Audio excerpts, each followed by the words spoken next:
I'm going to call this a Gyaan lecture, because each of the items which I'm going to talk about is not really connected to the previous one, but everything is important.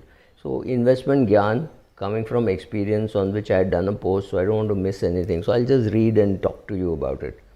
Risk has to be managed before the start of the journey. This is very important for people to understand. Whether it is investing, whether it is traveling, whether it is sex, the protection has to be taken much before the event starts. You cannot cover risk after the event is over, right?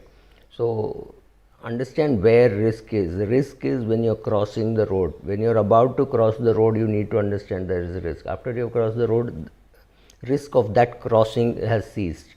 Next time you cross, again there is risk. So please understand, risk is always before you start the journey. Risk is not after you finish the journey. Long-term wealth creation has extremely long periods of pure wealth preservation. That is the time when you're not trying to grow your wealth. You just need to be in the right place. You have to be in the right direction. Maybe you're going at a very slow pace. Don't change direction. Don't say I will interrupt the journey. The longest part is in the waiting, right? Right now during COVID times, you may be watching it sometime later, but right now during COVID times, the only important thing in your portfolio is liquidity. Do you have enough cash to meet the problems of not being able to go to work and earn money, right? Each industry will behave very differently, but if you're a barber, you're not going to have any income for the next 2-3 months at least. If you're a priest, you may not have much income. If you're a cook, you may not have much income, because people are not going to allow strangers into the house very easily.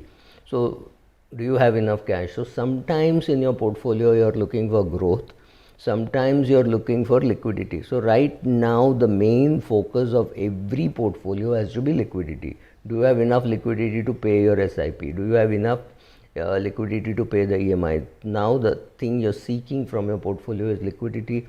Don't seek growth. Don't worry. 2021 is a complete washout in terms of income. You have got to look at the 2 years together. You have to now look at 2022 March results. Till then, just write it off. Imagine, just have liquidity. Just know that you have to be sensible, not to expect anything. That's all you have to do now. Just sit tight. Risk control is about controlling greed in the market which is rising and controlling fear in a market which is falling. Right now, we do not know whether the market is rising or falling. March was bad, markets fell, but in April it recovered. We have no clue whether the market is reacting to something sensible or just reacting to liquidity. We don't know. So control both your greed and your fear. Don't be fearful and sell off everything saying this virus is going to finish us. Or don't get greedy and say, wow, the market has fallen so much, let me buy. We don't know. Just wait for the signals. We have no clue what is going to change in our lives. If I am going to travel only once a week, maybe I'll get rid of my car and my driver and use an Ola or an Uber. I may be spending much less on clothes, but I may be buying good quality video equipment and photography equipment, cameras at home, so that I can do my video conferences much better than using a handheld phone or my laptop camera, which is not very good. Once we know those patterns, we will know how the things are going to change. But if you're continuing your SIP, you have your SIP already, it's a great opportunity, because you're going to get more units at a lesser NAV. That's fine, do that, but don't try to get greedy and saying, let me buy the whole market. We have no clue how the market is going to pan out. Tops and bottoms are for, see, it will happen once in a while. I have picked up 3-4 times when I picked the bottom and the top in a share. It is sheer luck.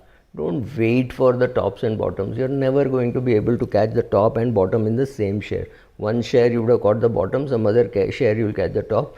That is just, it is just an event to happen. So if I have done say 4,000, 5,000 transactions in my life, Maybe I've done this 4 or 5 times, I may have caught the top and bottom. You can't plan it that way. If you get it, great. If you don't get it, doesn't really matter. You can generate alpha by good risk management. How do you do risk management? Simply by staying cool when everybody around you is excited and everybody wants to buy pharma, buy this, buy that. Just staying cool can create alpha for you. Don't jump around like I would say a monkey.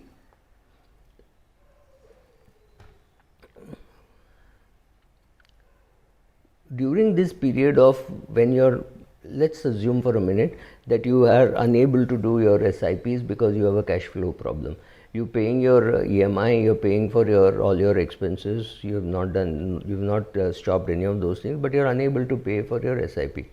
That is a bad scenario. But the worst thing can be withdrawing from your equity accounts for your expenses.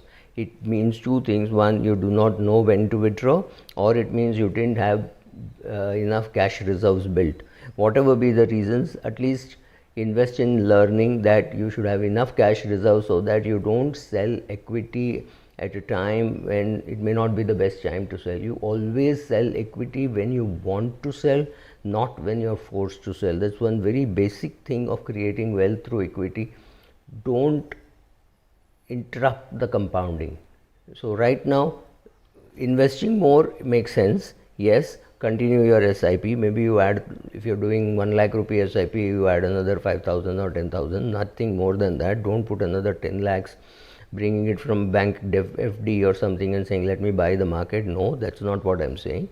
Little bit of topping up of SIPs, a little bit starting a new SIP, any of those things are okay. But don't go overboard. And the worst thing that you can do is stop the SIP and withdraw money from equity. Don't do those things. Not doing those things is good enough at this stage, because at this stage, like I said, you're looking for liquidity. Don't look for growth till the signals are clear, till we have the virus vaccine in place, and till we have those things. Don't be in a hurry. The market is not running away anywhere.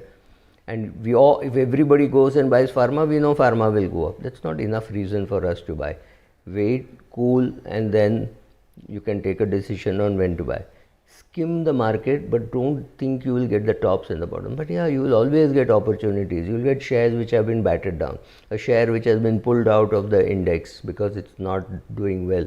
Maybe it's a great opportunity to be buying, right? Parag Parikh talks about those shares coming out of the index and going into the index. How it makes sense to buy the ones which are coming out rather the ones which are going in, right? So he does that. It's a completely contrarian approach, but he does talk about that in his book where he talks about indexing, and he's not a big fan of indexing. So just as an example,